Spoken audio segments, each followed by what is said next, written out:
Bien, veamos ahora a un término o un aspecto importante en los sistemas distribuidos y es la escalabilidad.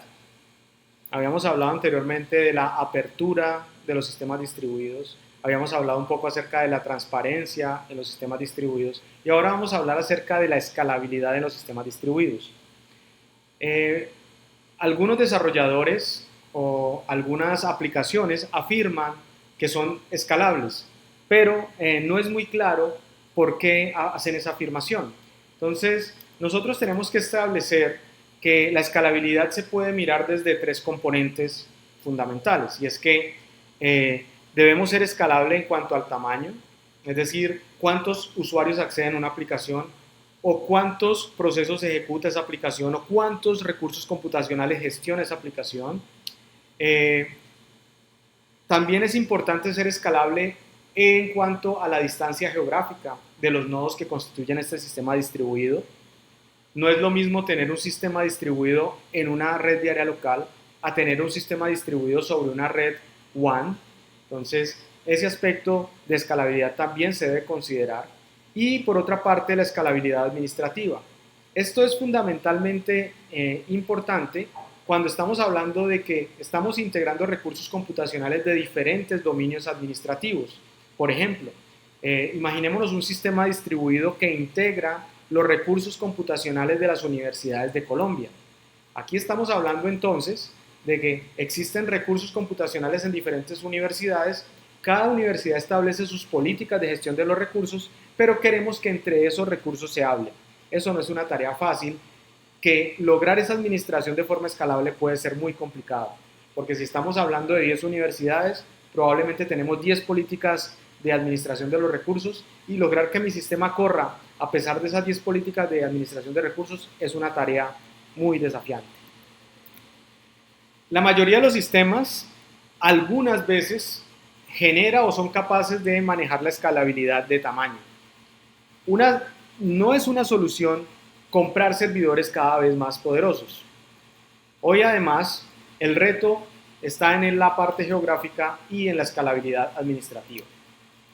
Un sistema que no escala, que garantizado no va a escalar, es un sistema centralizado, bien sea porque hay un solo servicio o un solo servidor que ofrece servicios a los usuarios, porque los datos están en un solo repositorio, por ejemplo, la base de datos de registro de una universidad está centralizado y cuando todo el mundo trata de hacer matrícula el sistema se colapsa.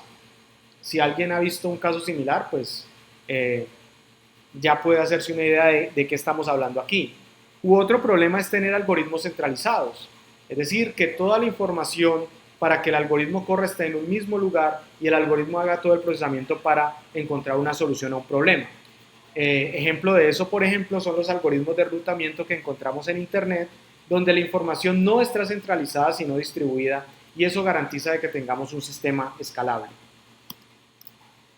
Esta gráfica que está aquí es particularmente interesante, porque nos está hablando de cómo la web ha crecido y ha crecido de forma muy importante en cuanto a usuarios, en cuanto a cobertura a nivel mundial, y el sistema se sigue manteniendo, el sistema sigue respondiendo a las necesidades de los usuarios y sigue utilizando los recursos de forma importante.